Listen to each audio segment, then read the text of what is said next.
ketika awal-awal pertama sampai di Lebanon, banyak adaptasi yang kami lakukan, terutama dalam hal makanan. Kita di Indonesia biasa makan nasi setiap hari, 2 kali ataupun 3 kali. Di sana makanan utamanya bukanlah nasi, sehingga ketika awal-awal dulu di Lebanon kami kaget. Di sana makanan utamanya adalah gandum atau roti.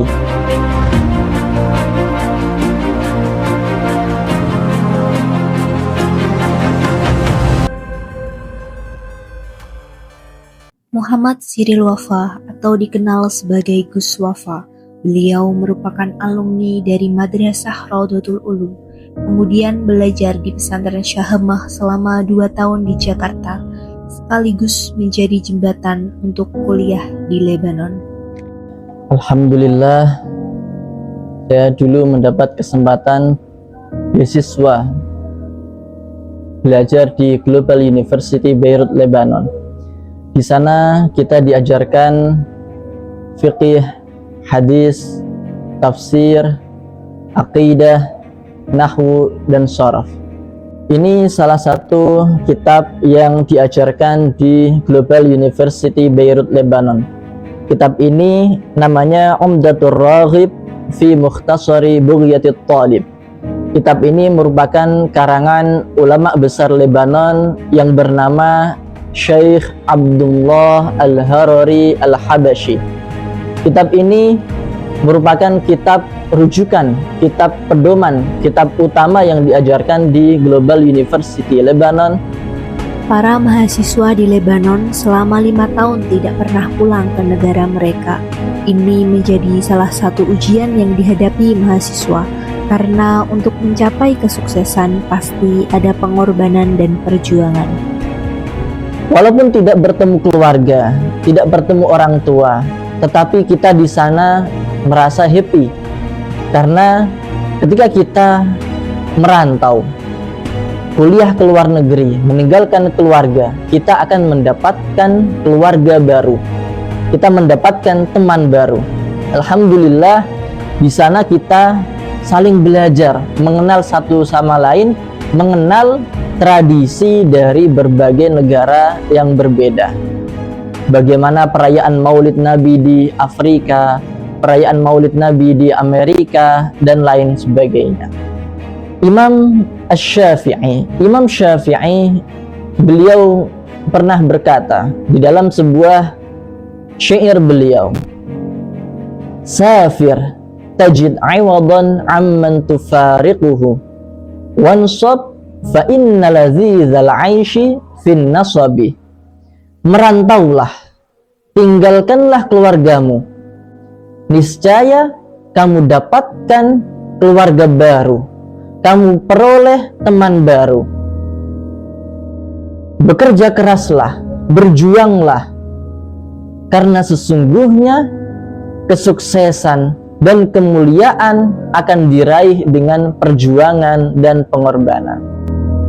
Tentara Nasional Indonesia setiap tahun mengirimkan 1.000 pasukan yang dikenal sebagai kontingen Garuda.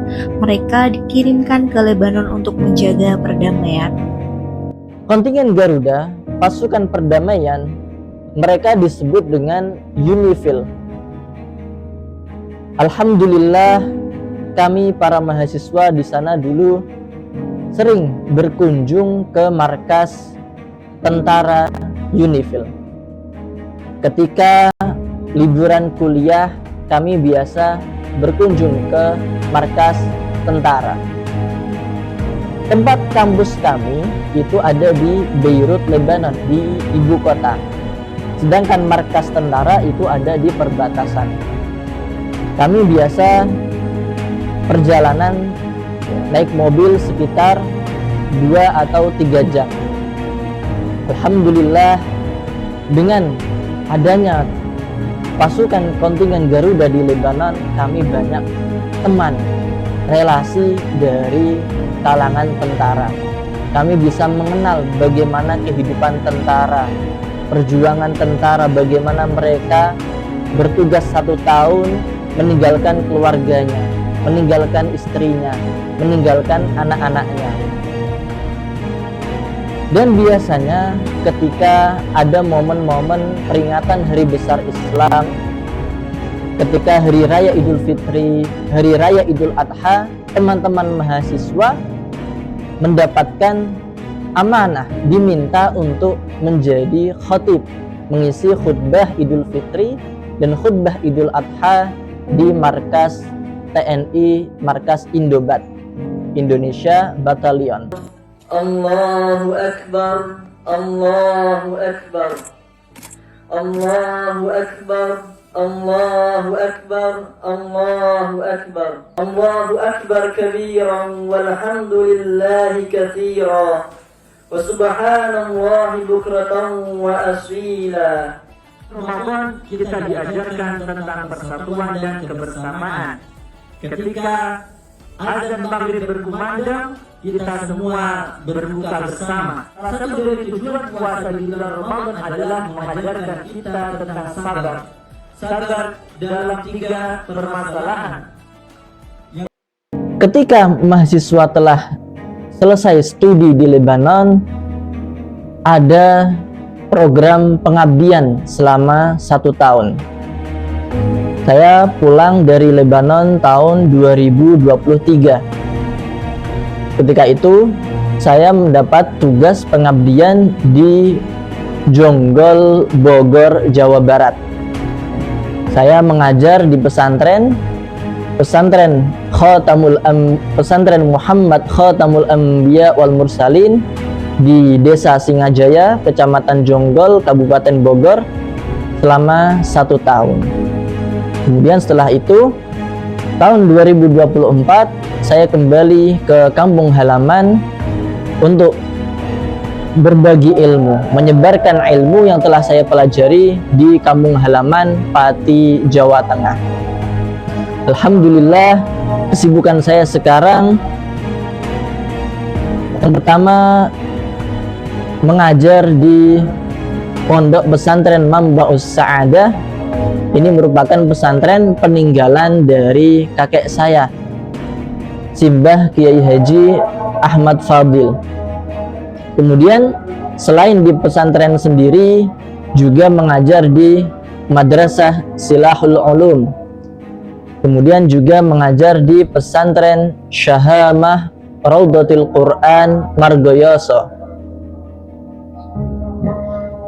Dan selain mengajar secara offline, saya juga beberapa kali terkadang mengajar online.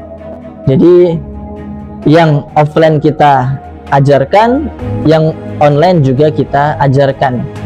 Sebaik-baik manusia adalah yang bermanfaat bagi orang lain. Maka berilah manfaat kepada orang lain sekecil apapun.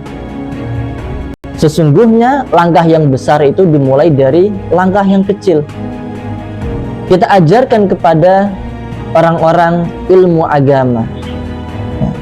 Saya di Lebanon kuliah selama 5 tahun belajar ilmu agama.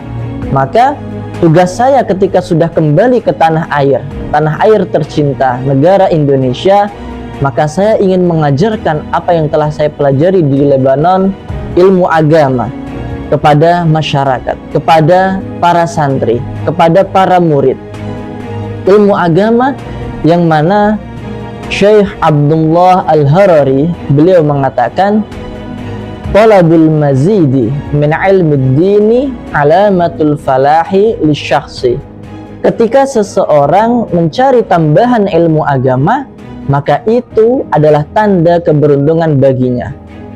Kita ajarkan ilmu agama, terutama ilmu agama yang doruri, ilmu agama yang pokok, yaitu mengenal Allah dan mengenal Rasulullah Sallallahu Alaihi Wasallam.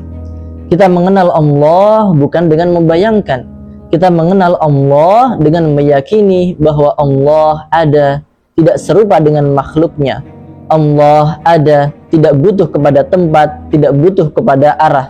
Allah ada tanpa tempat dan tanpa arah.